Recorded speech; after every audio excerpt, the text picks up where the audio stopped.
हाँ, हेलो प्रिय विद्यार्थियों, सुप्रभात। देखिए, अभी जो आपका पिछली कक्षा में हमने टॉपिक करवाया था, उस टॉपिक को हम आगे की ओर बढ़ाते हैं। ठीक है, अर्थात यहाँ पर आपका एक नया टॉपिक आता है। वहाँ हमने टॉपिक जो किया था कल, उसको किया था विद्युत शक्ति के आंकिक सवाल। ठीक है, तो आपके विद्युत शक्ति के जो आपकी पाठ्य पुस्तक में उदाहरण और पीछे के सवाल दिया हुआ था एक, जो आपका सवाल बहुत ही इम्पोर्टेंट है और आपके एग्ज़ाम में आता रहता है। ठीक है, और आप सभी विद्यार्थियों ने घर पे उस सवाल को किया भी होगा।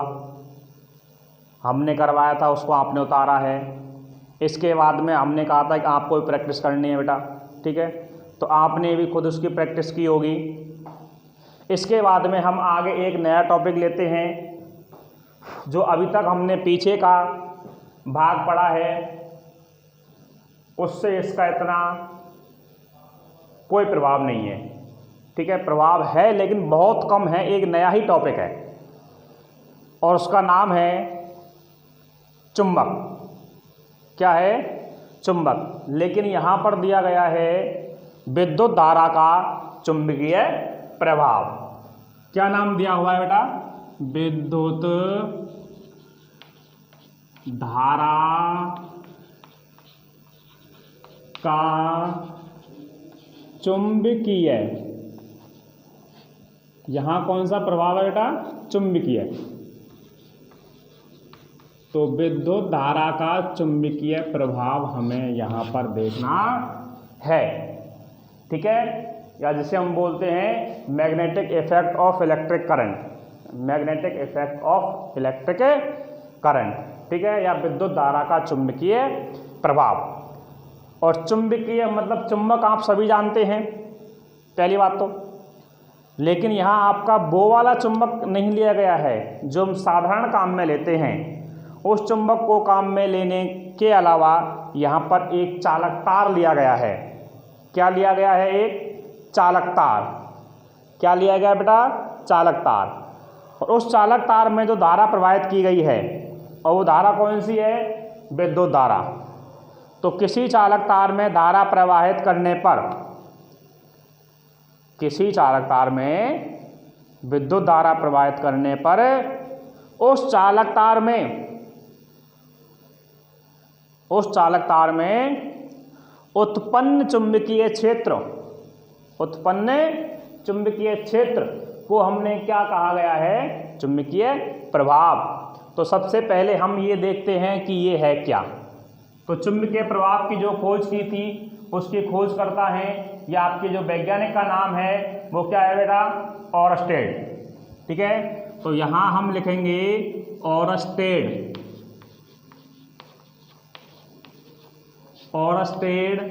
नामक वैज्ञानिक। ओरस्टेड नामक वैज्ञानिक। और एक कब दिया था? ने सन 1820 में। कब दिया था ये? सन 1820 में। तो ओरस्टेड नामक वैज्ञानिक ने सन 1820 में यह नियम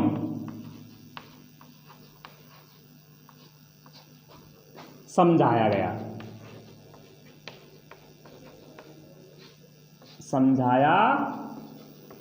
गया है, जो आपकी किताब में इस टॉपिक के सबसे पहली लाइन ही आपकी ये दी गई है कि सन 1820 ईस्वी में ओरस्टेड नामक वैज्ञानिक ने एक चुंबक का जो नियम दिया था, वह आपका विद्युत धारा का चुंबकीय प्रभाव है।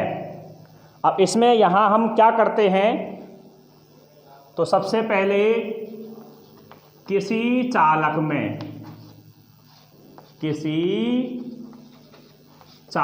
में विद्युत धारा प्रवाहित करने पर विद्युत धारा प्रवाहित करने पर उसमें एक क्षेत्र उत्पन्न होता है। क्षेत्र उत्पन्न होता है, जबकि उस क्षेत्र के समीप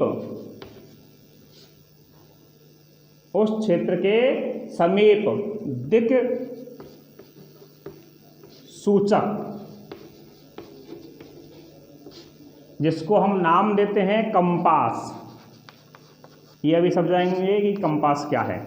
ठीक है, पास ले जाने से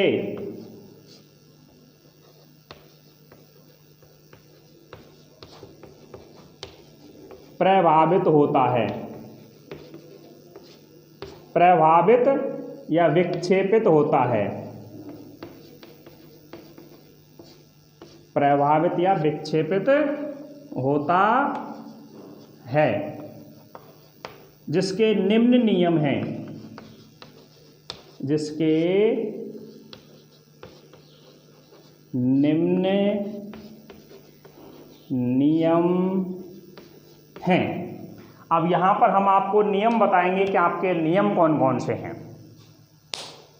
ठीक है, तो यहां पर जो आपको एक ये दिया हुआ है, इसके बाद में हम देखते हैं कि सन 1820 ईस्वी में यह नियम दिया गया था और उस वैज्ञानिक का नाम क्या है?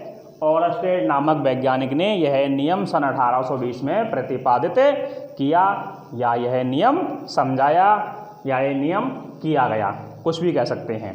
ठीक है, लेकिन वैज्ञानिक का नाम और सन आना बहुत ज़रूरी है।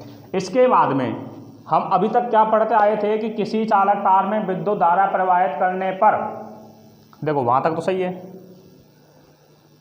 इसके बाद में उसमें विद्युत क्षेत्र निकालते थे, या आपका विद्युत विभव निकालते थे, लेकिन यहाँ विद्युत विभव न निकाल करके यहाँ आपका एक क्षेत्र उत्पन्न होता है, और उस क्षेत्र के पास में यदि कोई दिक् सूचक या कंपास लेकर के जाते हैं तो वह उसकी सुई विक्षेपित हो जाती है, अर्थात उसकी सुई अपनी दिशा से मुड़ जाती है।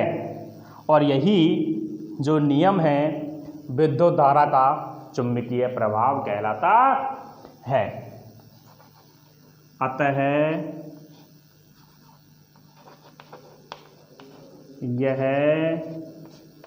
विद्युत धारा का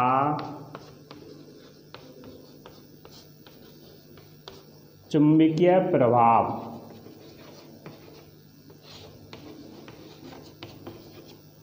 कहलाता है। क्या कहलाता है? ये विद्युत धारा का चुंबकीय प्रभाव।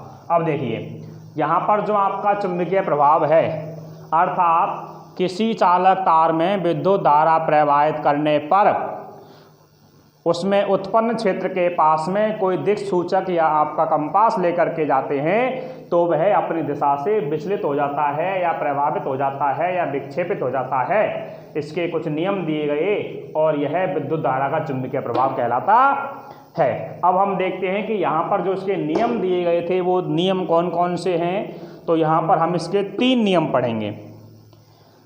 तो ये बेटा आपको 2-3 लाइन उतार लेनी है, ठीक है। इसका स्क्रीनशॉट लेकर आप इसको उतार लीजिए।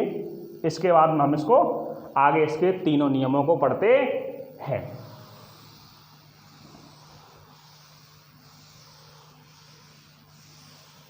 अब यहाँ हम एक एक नियम को चित्र की सहायता से समझेंगे, ठीक है। यहाँ हम लिखते हैं नियम नंबर 1। नियम 1। अब देखिए इसके लिए दिक् सूचक अपरिवर्तित रहता है। कैसा रहता है? दिक् सूचक। यहां हम बोलते हैं दिक् सूचक, या इसको हम नाम बोलते हैं कंपास। इसका इंग्लिश वर्ड जो कंपास है और इसको वैसे हम बोलते हैं COMPASS, ठीक है। ये इसका इंग्लिश वर्ड ही है कंपास, और उसका जो हिंदी नाम है वो क्या है, इसका दिक्सूचक है। अब देखिए, सबसे पहले यहाँ पर हमने एक बैटरी लिया, अर्थात क्या बनाएंगे हम, परिपथ बनाएंगे। बैटरी में क्या होता है, प्लस और माइनस होता है। यहाँ हम लिख देंगे बेटा बैटरी, ठीक है। इसके बाद में हम क्या जोड़ते हैं इसमें, बताइए, ये क्या है, कुंजी। इसको किससे दर्शाते हैं, के, और बैटरी को दर्शाते हैं बी से। इसके बाद में यहाँ पर हम क्या जोड़ते हैं, एक प्रत्यावर्ती प्रतिरोध, इसको हम क्या नाम देते हैं, RH।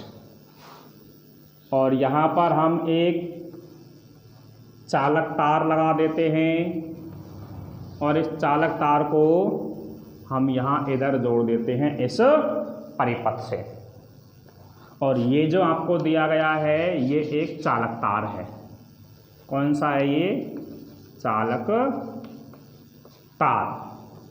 इसके पास में हम एक ऐसा कोई एक दिक्सूचक है जो गोल बना होता है, इसके बीच में इधर एक सुई होती है, और ये सुई आपकी इस प्रकार से है।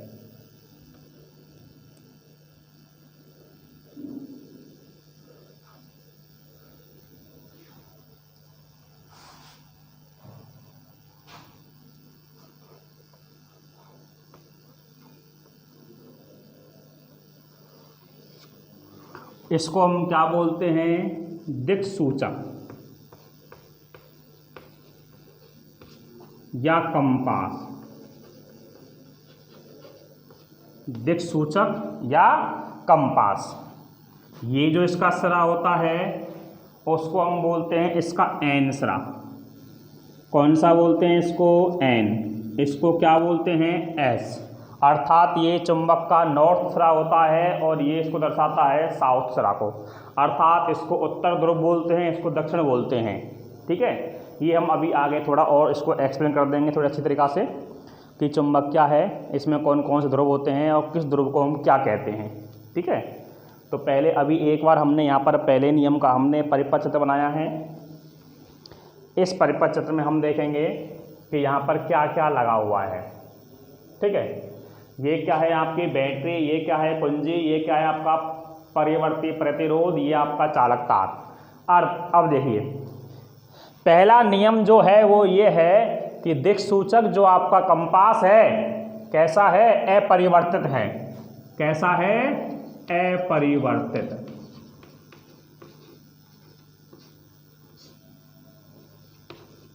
अर्थात उसमें विद्युत धारा का प्रवाह नहीं हो रहा है, ये हम कह सकते हैं। तो इसके बाद में आपको चित्र के नीचे क्या लिखना है, दिए गए परिपथ में, दिए गए परिपथ में विद्युत का प्रवाह, विद्युत का प्रवाह नहीं करने पर, नहीं करने से कंपास में कोई परिवर्तन नहीं होता है, कोई परिवर्तन नहीं होता है। अर्थात जब हम इसमें विद्युत धारा प्रवाह नहीं करेंगे तो इसमें कोई परिवर्तन भी नहीं होगा, ठीक है। अर्थात यहाँ हमने विद्युत धारा की दिशा को नहीं दर्शाया है, और जब हमने विद्युत धारा की दिशा को नहीं दर्शाया है तो इसमें आपका ये जो सुई है वो विक्षेपित नहीं होगी, अर्थात परिवर्तित नहीं होगी। और यहाँ हम इसका रिजल्ट निकाल करके लिख देंगे। जो इसका रिजल्ट आएगा, इसके नीचे कंपास का परिणाम अविक्षेपित।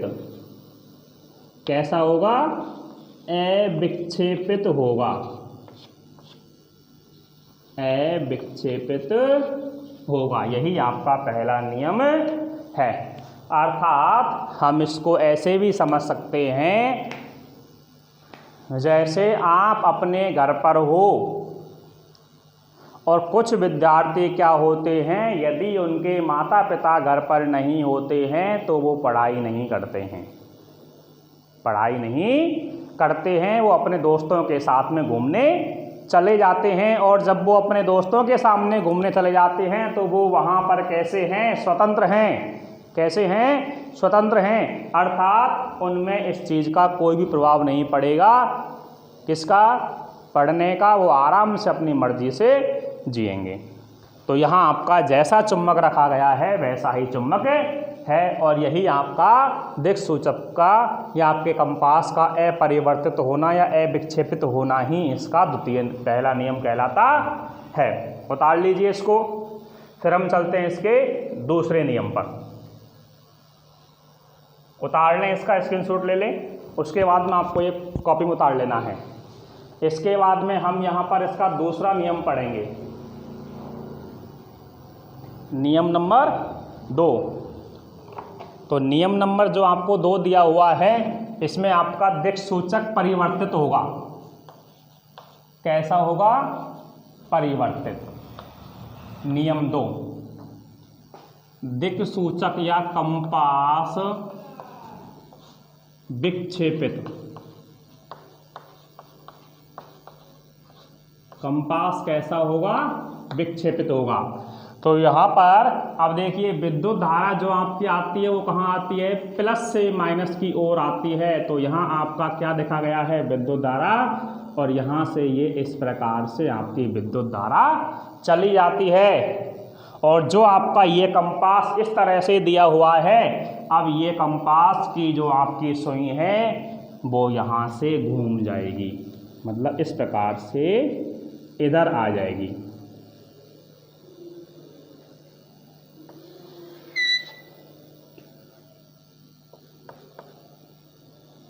पहले कहाँ था आपका? पहले इधर था, इधर आपका एन और ये आपका ये एस था। छोटा अक्षर में लिख लीजिए। अब देखिए कि ये आपका जो दिक्सूचक है वो कैसा हो गया है? परिवर्तित। क्योंकि जो आपका यहाँ पर क्या दिया हुआ है? ये चालक तार, और जब से इस चालक तार में विद्युत धारा प्रवाहित होगी तो यहाँ पर क्या बनेगा? एक चुंबकीय क्षेत्र बनेगा। क्या बनेगा? चुंबकीय क्षेत्र। अर्थात इसके पास में कुछ धीरे धीरे इस प्रकार से ये गर्म होता जाएगा, या इसके आसपास में कुछ आपका चुंबकीय प्रभाव इसमें प्रवाहित होता जाएगा। और जब ये इसमें प्रवाहित होता जाएगा तो आपके पास में जो चुंबकीय धारा या कंपास के अंदर जो आपका चुंबकीय सुई लगा हुआ है ये आपकी विक्षेपित हो जाती है। अर्थात ये कैसी हो जाती है? यहाँ पर धारा प्रवाहित करने पर जब इसका ये वाला प्रभाव है तो आपकी ये प्रभाव इसको क्या करेगा? देखिए, दिए गए परिपथ में विद्युत धारा का प्रवाह करने से, अब यहाँ नहीं आएगा, प्रवाह करने से कंपास में परिवर्तन होता है। क्या होता है? परिवर्तन होता है। और इसका जो परिणाम होगा वो क्या होगा? विक्षेपित होगा। कैसा होगा? विक्षेपित। और यहाँ लिख देंगे, अतः कंपास का परिणाम है जो सुई को क्या कर देगा? विक्षेपित कर देगा। बस केवल यही आपको इसमें चेंज करना है, और आपको थोड़ा सा चित्र में चेंज करना है, बाकी इसमें ऐसा कोई अलग नहीं है। और जो आपको ये दिया हुआ है इसको हम यहाँ पर क्या कहते हैं? ये चालक तार है, इसके पास में जो ये निकल रहा है इसको हम बोल देते हैं चुंबकीय क्षेत्र। ठीक है। अब देखिए, यहाँ पर हम एक चीज़ और लिखते हैं नोट डाल करके। जब चालक तार में धारा प्रवाहित की जाती है तो यहाँ लिखेंगे चालक में धारा प्रवाह से चालक में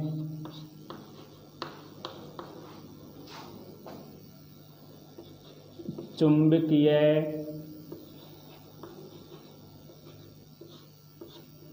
क्षेत्र उत्पन्न होता है,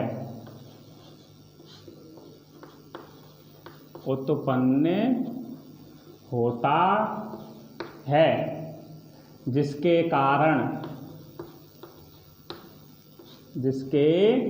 कारण कंपास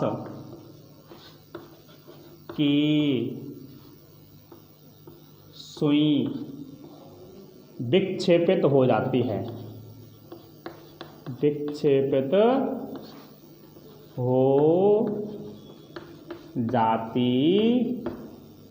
ये आपको एक नोट लिख लेना है।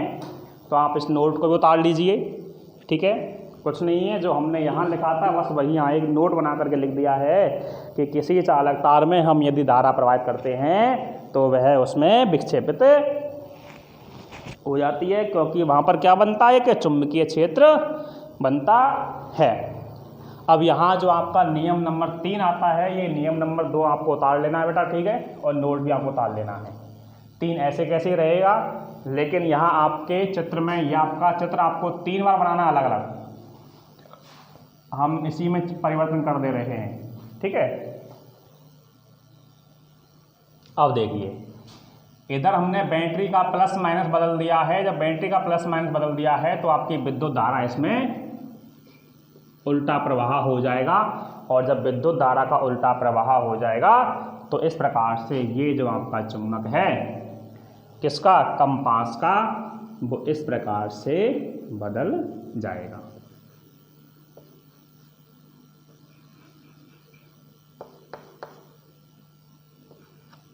ये आपको याद रखना है। और बाकी इसमें जैसे कि जैसे है वैसे ही रहेगा, और इसमें यहाँ पर कोई भी परिवर्तन आपका नहीं होगा।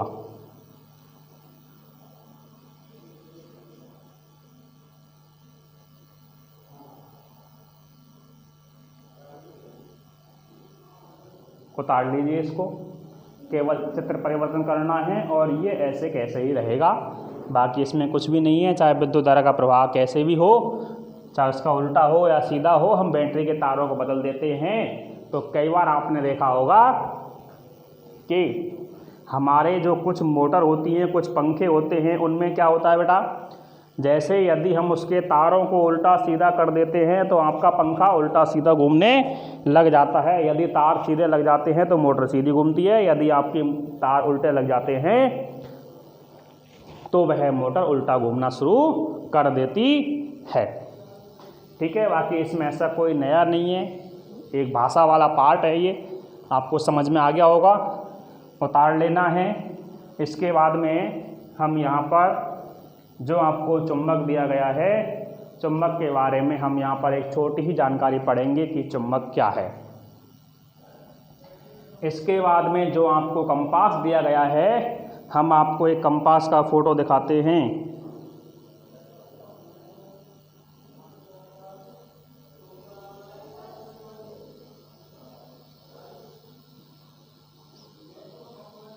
ये आपका यहाँ पर इस तरह का कंपास होता है, जो आपको कंपास बताया गया है। इसमें आपको 2 सुई ऐसे दिख रही हैं, देखिए, ये जो आपकी इधर वाली जो सुई है, ये वाली, ये आपका एन सिरा है लाल वाला, और ये सिरा है जिसका एस वाला सिरा है, अर्थात ये नॉर्थ, ये साउथ, और ये कौन सा सिरा है, ईस्ट वाला है, ये कौन सा है आपका वेस्ट वाला सिरा है, देखिए। इसके बाद में ये आपकी सुई इस प्रकार से, इसका ये दूसरा है, अर्थात यहाँ पर भी लाल वाला कौन सा है, नॉर्थ, और ब्लैक वाला कौन सा है, साउथ। जो आपका ये एक छोटा सा हमने चित्र आपको दिखाया है, इसके आधार पर अब देखिए हम एक छोटी सी बात पढ़ते हैं कि आपका विद्युत चुम्बक क्या है या चुम्बक क्या होता है।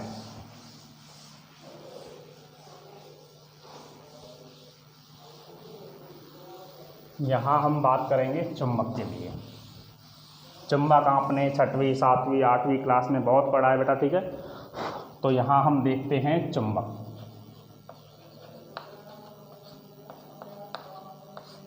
क्या देखेंगे? चुंबक।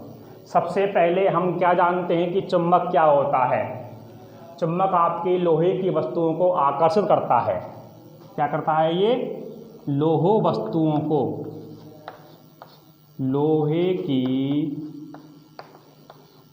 वस्तुओं को आकर्षित करता है। इसके कितने ध्रुव होते हैं? 2। चुंबक के 2 ध्रुव होते हैं। कितने ध्रुव होते हैं? 2। कौन कौन से? पहला इसका उत्तरी ध्रुव, उत्तरी ध्रुव, इसको हम क्या कहते हैं? एनसरा बोलते हैं, अर्थात इसको नॉर्थ बोलते हैं। एन का मतलब क्या होता है? नॉर्थ। और जो इसका दूसरा होता है वो आपका होता है दक्षिणी ध्रुव। कौन सा होता है बेटा? दक्षिणी ध्रुव। इसको हम क्या बोलते हैं? एस सिरा बोलते हैं, अर्थात यहाँ एस को हम क्या बोलते हैं? साउथ बोलते हैं। ठीक है, ये इसके 2 सिरे होते हैं। और जब इसका जो चित्र बनता है वो चित्र आपका क्या बनेगा? देखिए, एक आपकी चुंबक इस प्रकार से होती है, इसका एक सिरा यहाँ पर एस होता है और एक इसका सिरा एन होता है। ये आपके चुंबक के यहाँ पर 2 ध्रुव होते हैं, एन ध्रुव और एस ध्रुव, या एस और एन। ठीक है, यहाँ पर आपके चुंबक के हमने 2 ध्रुव बता दिए गए हैं, जो आपने बहुत अच्छी तरीक़ा से पढ़ा है। चुंबक के उपयोग आपने पढ़े हैं 8वीं क्लास में, साथ ही में भी पढ़ा है चुंबक क्या है। इसके बाद में विद्युत चुंबक का यदि हम उपयोग करते हैं तो बड़े बड़े क्षेत्रों में, जैसे कि विद्युत क्रेनों में किया जाता है, भारी वजन को उठाने के लिए हम विद्युत चुंबक का उपयोग करते हैं। या हमारी आँख में गिरे हुए कोई लोहे के एक बारीक कण को, कण या बुरादे को निकालने के लिए विद्युत चुंबक का उपयोग करते हैं, जिसकी सहायता से हम उसमें से कण को निकाल सकते हैं। या और भी हम आपको उदाहरण देते हैं कि जैसे भी आपके ये मैग्नेटिक ट्रेन होती है, या हम बोल सकते हैं इसे चुंबकीय ट्रेन, जो आपके यहाँ नहीं चलती है और देशों में चलती है। ठीक है, इसके बाद में कुछ जो हम आपको और भी उदाहरण देते हैं, जो आपके पंखा होते हैं या आपकी कोई मोटर होती है, तो उसमें उसके चारों ओर एक चुम्बक लगाई जाती है, इसका उपयोग यहाँ पर भी करते हैं। लेकिन जो विद्युत के बाद में करते हैं तो अत्यधिक मात्रा में भारी वस्तुओं को उठाने में विद्युत चुम्बक का उपयोग हम करते हैं। ये आपने बहुत ही अच्छी तरीक़ा से पढ़ा है। तो यहाँ इसके कौन से ध्रुव होते हैं? ये होते हैं।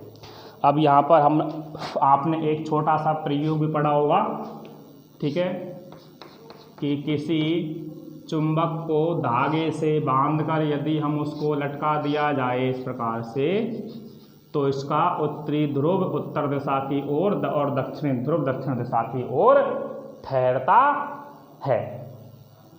ये आपका धागा है, ये आपका चुंबक है। इस चुंबक को हम इधर उधर घुमा करके यदि हम चुंबक को छोड़ देते हैं, ऐसे हिला करके छोड़ देते हैं, तो हम देखते हैं कि इसका जो उत्तरी ध्रुव है वो पृथ्वी के उत्तरी ध्रुव की तरफ, या आपके जो इसका जो ध्रुव है अपनी ध्रुव की दिशा को दर्शाता है, अर्थात ये उत्तर ध्रुव और दक्षिण ध्रुव में ठहरता है। और जो इसको जो एस सिरे को कौन आकर्षित करेगा? एन सिरा।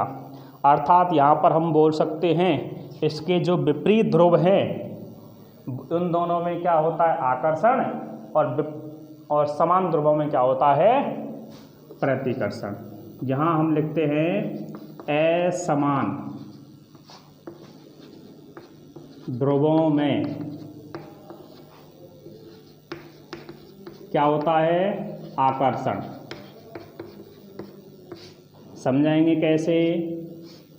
ये आपका चुंबक एन एस, ये आपका चुंबक एन एस, तो इन दोनों के बीच में यहाँ क्या होगा? आकर्षण। अर्थात ये दोनों चुम्बकों को अपनी ओर खींच लेगा। या हम इसका एक उदाहरण और देते हैं इस प्रकार से SN, और यहाँ आपका SN, यहाँ भी क्या होगा, आकर्षण होगा। इसके बाद में हम बोलते हैं दूसरा उदाहरण है समान ध्रुवों में। समान ध्रुवों में क्या होता है, प्रतिकर्षण, अर्थात इसको हम बोलते हैं आकर्षण, इसको बोलते हैं प्रतिकर्षण। आकर्षण को हम बोलते हैं एट्रैक्शन और प्रतिकर्षण को बोलते हैं रिपल्सन। तो यहाँ आपका जैसे कि ये समान ध्रुव है, यहाँ N और यहाँ S, और दूसरे वाले चुंबक का भी यदि यहाँ पर हम S सरा ले आते हैं और यहाँ N ले आते हैं तो ये चुंबक आपके दूर भाग जाते हैं। अर्थात यहाँ पर क्या होता है, इनमें प्रतिकर्षण होता है। क्या होता है बेटा, यहाँ पर प्रतिकर्षण होता है। ठीक है। इसके बाद में हम यहाँ पर इसका एक नियम और पढ़ेंगे कि विद्युत धारा की दिशा को दर्शाने के लिए आपके कौन कौन से नियम बताए गए हैं। तो यहाँ पर आपको, ये तो हमने विद्युत धारा के चुंबकीय प्रभाव को देखा है। इसके बाद में हम देखेंगे, ये आपको उतार लेना है बेटा, नोट कर लेना है। बाकी ये आपने पहले छोटी कक्षाओं में बहुत ही अच्छी तरीक़ा से इसको पढ़ लिया होगा। इसके बाद में अगली कक्षा में जब हम पढ़ेंगे तो आज हमने क्या पढ़ा है, एक बार देखिए बेटा इसको। चुंबकीय क्षेत्र क्या है, विद्युत धारा का चुंबकीय प्रभाव क्या है, इसका नियम किसने दिया था, ऑरस्टेड नामक वैज्ञानिक ने सन 1820 ईस्वी में यह नियम प्रतिपादित किया और बताया कि किसी चालक में विद्युत धारा प्रवाहित करने पर उस चालक में एक क्षेत्र उत्पन्न होता है और उस क्षेत्र को हम क्या बोलते हैं, एक चुंबकीय क्षेत्र बोलते हैं। और जब एक क्षेत्र उत्पन्न होता है तो हम इसमें जब किसी कंपास को या दिक् सूचक को या सूचक यंत्र को पास में ले जाते हैं और उसमें धारा प्रवाह हो रहा है तो वह सुई विक्षेपित हो जाती है, अर्थात उसमें धारा का प्रवाह की दिशा को उल्टा कर देते हैं तो उसमें सुई तब भी विक्षेपित होती है। लेकिन जब परिपथ में विद्युत धारा का प्रवाह बिल्कुल नहीं होता है तो उसमें सुई अपरिवर्तित रहेगी या अविक्षेपित रहेगी। इसके बाद में हमने यहाँ पर आपको चुंबक की एक छोटी सी जानकारी दे दी है जो आपके कोर्स में एक इसका जो आगे वाला पार्ट है केवल ये दो चीज़ काम आएगी, उत्तरी ध्रुव और दक्षिण ध्रुव। इसके बाद में ये हमने आपको समझा दिया है कि कहाँ पर आपका प्रतिकर्षण होता है और कहाँ पर आपका आकर्षण होता है। तो समान ध्रुवों में क्या होता है, प्रतिकर्षण, और असमान ध्रुवों में क्या होता है, आकर्षण। तो यहाँ पर ये जो आपके चुंबक हैं इस प्रकार से पास में आ जाएगी, ये इधर आएगी और ये इधर आ जाएगा। लेकिन यहाँ पर क्या है, ये दूर भाग जाएगा, अर्थात ये चुंबक इधर भागेगा और ये चुंबक इधर भागेगा। इसके बाद में हम आगे विद्युत चुंबक की दिशा को दर्शाएंगे जो आपको अगली क्लास में हम बताएंगे। ये आपको उतार लेना है और याद कर लेना है, बाकी इसमें ऐसा कोई टिपिकल पार्ट नहीं है। ठीक है बेटा, धन्यवाद।